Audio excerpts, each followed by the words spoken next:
Assalamualaikum warahmatullahi wabarakatuh. Bismillahirrahmanirrahim. Wa bihi nasta'inu ala umurid dunya waddin. Assalatu wassalamu ala rasulillahi khatamil anbiya'i wal mursalin. Sayyidina Muhammadin wa ala alihi wa sahbihi ajma'in. Wa la hawla wa la quwwata illa billahil aliyyil azim. Qala Allah Ta'ala fi kitabil karim, kuntum khaira ummah ukhrijat linnas ta'muruna bil ma'ruf wa tanhauna 'anil munkar wa tu'minuna billah. Saudara sekalian yang berbahagia rahimakumullah, pada episode pertemuan yang kedua kali ini di dalam mata kuliah ilmu dakwah, kita akan masuk kepada peta konsep. Bagaimana sesungguhnya dakwah itu berlangsung, tentu ada sistematika, ada urut-urutan, dan di dalamnya ada sub-subsistem dakwah. Apa yang perlu kita ketahui dari segala unsur yang berlangsung dalam kegiatan dakwah tersebut, tetapi kemudian kita juga tidak boleh melupakan bahwa perlu ada kompetensi yang harus dimiliki oleh seorang dai. Kita melihat bahwa dakwah itu harus dilakukan dalam segala situasi dan harus efektif, harus terukur, harus terencana. Maka setidaknya kita harus memahami sistematika di dalam melaksanakan kegiatan dakwah yang setidaknya saudara perlu mengetahui hal-hal apa yang ada di dalam kegiatan dakwah kita, dan seperti apa kita perlu mengetahui beberapa hal yang berkaitan di dalamnya. Tentu dalam kegiatan dakwah itu ada dai, ada mat'u, ada maddah dakwah, ada wasilah dakwah, ada thariqah dakwah, dan ada asar. Nah, dai itu saudara itu semua. Saudara semua siswa ini merupakan dai dan daiyah. Yang menjadi subjek dakwah, pelaku dakwah itu adalah mahasiswa. Kalau kelas ini kelas ilmu komunikasi, saudara menjadi subjek dakwah, pelaku dakwah, yang tentu dengan kompetensi ilmu yang Anda miliki, saudara bisa lebih jauh memahami konteks dakwah itu dengan baik. Maka tentu di dalam berdakwah itu seorang dai dan daiyah harus memiliki sifat-sifat penting. Setidaknya dia harus bisa mendalami Al-Quran dan As-Sunnah, memahami keadaan masyarakat yang akan dihadapi, berani mengungkapkan kebenaran kapanpun dan dimanapun dan dalam keadaan apapun yang kita temui, tetapi juga harus ikhlas. Juga dibutuhkan pula ada konsistensi antara perkataan dengan perbuatan seorang dai, dan tentunya seorang dai dan daiyah harus menjaga diri terjauh dari hal-hal yang menyalahi konteks Quran dan Sunnah. Kita juga mengetahui mitra dakwah kita mat'u. Mat'u itu siapa? Kelompok-kelompok kecil, orang-orang yang kita dakwai di tingkat komunitas-komunitas yang berbeda itu menjadi mitra dakwah kita. Sasaran dakwah kita itu menjadi jaringan kita, menjadi bagian dari kegiatan sosial kita. Maka kemudian kita melihat bahwa mat'u itu, objek dakwah itu bisa berangkat dari beberapa struktur, beberapa segi-segi yang perlu untuk kita ketahui. Objek dakwah kita berbeda struktur sosiologisnya, berbeda pula struktur kelembagaannya, berbeda pula background kulturalnya, berbeda pula tingkat sosial dan ekonominya, sampai profesinya, tingkat usianya, jenis kelaminnya, dan segi-segi khusus. Ini seorang dai harus mengetahui golongan-golongan objek dakwah yang akan kita dakwai. Kemudian kita masuk kepada madah, materi dakwah itu. Materi dakwah yang berupa pesan-pesan yang baik ini hendaknya dapat disampaikan kepada mat'u dengan cara yang jelas, baik itu berbasis kepada akidah, syariah, muamalah, akhlak, ataupun juga peribadatan, ini merupakan materi-materi dakwah yang akan saudara lakukan di tengah-tengah objek dakwah kalian. Kemudian kita juga harus mempersiapkan media dakwah. Pilihannya bisa kali ini kita menggunakan media YouTube, bisa menggunakan media-media yang lainnya, link, bisa menggunakan Instagram, bisa pula menggunakan media-media massa, bisa menggunakan telepon, majalah, radio. Ini merupakan wasilah dakwah. Semua digunakan ya, tentu sesuai dengan kondisinya, sesuai dengan keadaan masyarakat yang kita hadapi. Kalau sudah memahami madah dakwahnya, sudah memahami wasilah dakwahnya, kita kemudian masuk kepada thoriqah dakwah, metode dakwahnya juga harus kemudian kita pahami. Objek dakwah kita siapa? Apakah dia orang-orang yang masih awam? Apakah orang-orang yang sudah mengenal Islam dengan baik?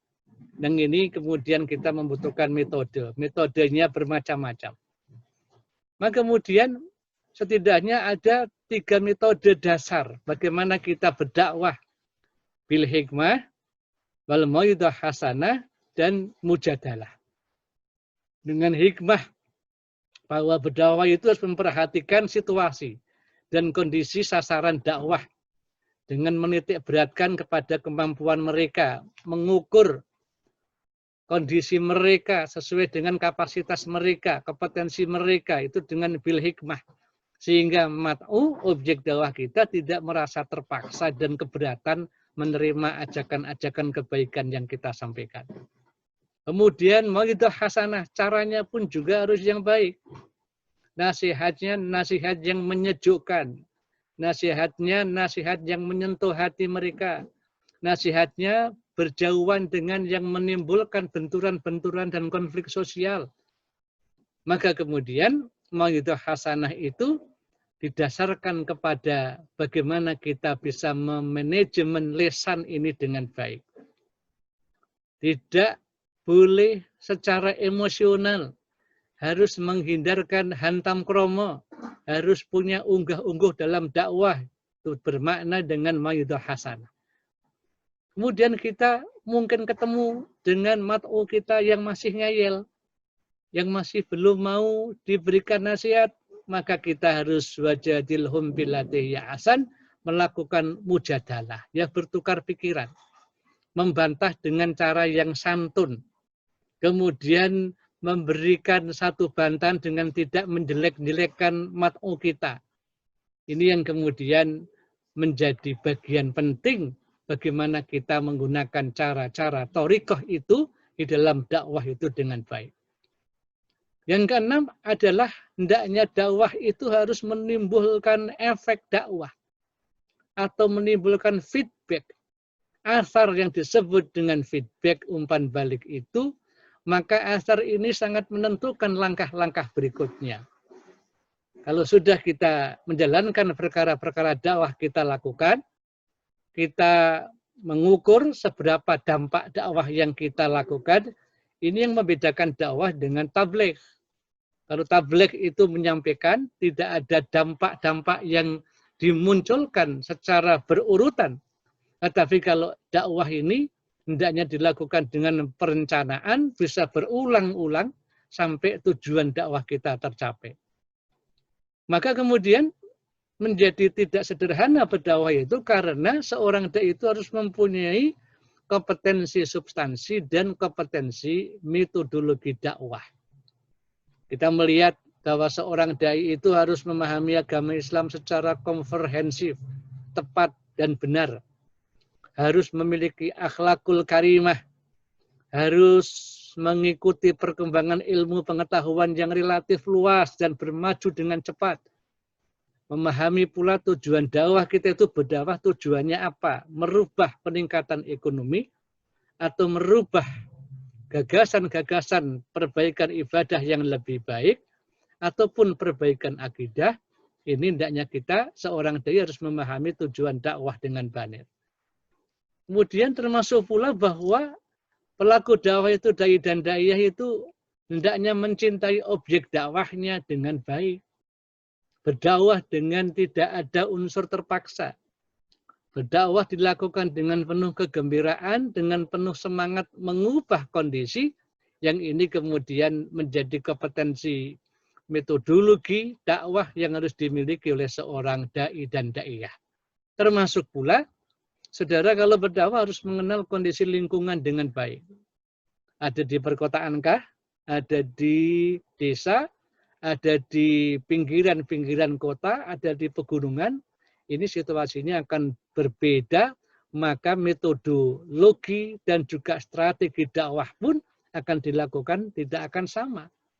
Hingga kemudian seorang dai itu hendaknya memiliki kejujuran dan rasa ikhlas. Ini yang penting. Kalau seorang dai tidak punya rasa ikhlas, dakwah itu menjadi beban. Padahal kita ini menjadi kader-kader Muhammadiyah ataupun kader-kader umat, kader bangsa, dan kader masyarakat itu hendaknya mempunyai berbagai macam kemampuan untuk bisa menyampaikan risalah ini dengan baik sesuai dengan apa yang terjadi di tengah-tengah masyarakat kita. Termasuk pula seorang dai dan daiyah harus punya kompetensi metodologis. Ia harus mampu mengidentifikasi permasalahan dakwahnya, harus mampu mencari dan mendapatkan informasi mengenai ciri-ciri objek-objek dakwah serta kondisi lingkungannya, sehingga berdakwah itu tidak boleh sembarangan.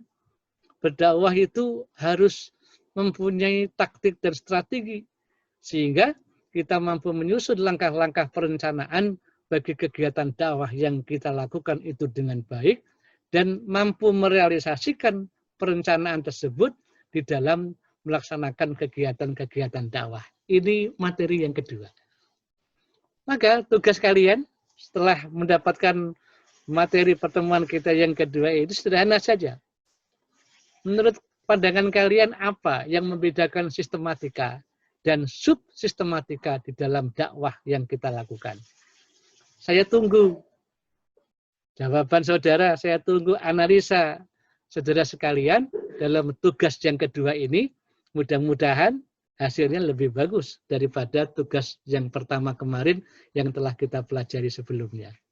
Semoga semua sehat, semua tetap semangat, tetap bahagia, tetap ceria, terus berdakwah, membuat perubahan dari diri sendiri, keluarga, masyarakat, dan bagi perbaikan yang lebih jauh di tengah-tengah masyarakat kita. Bila hidayah wa taufik. Assalamualaikum warahmatullahi wabarakatuh.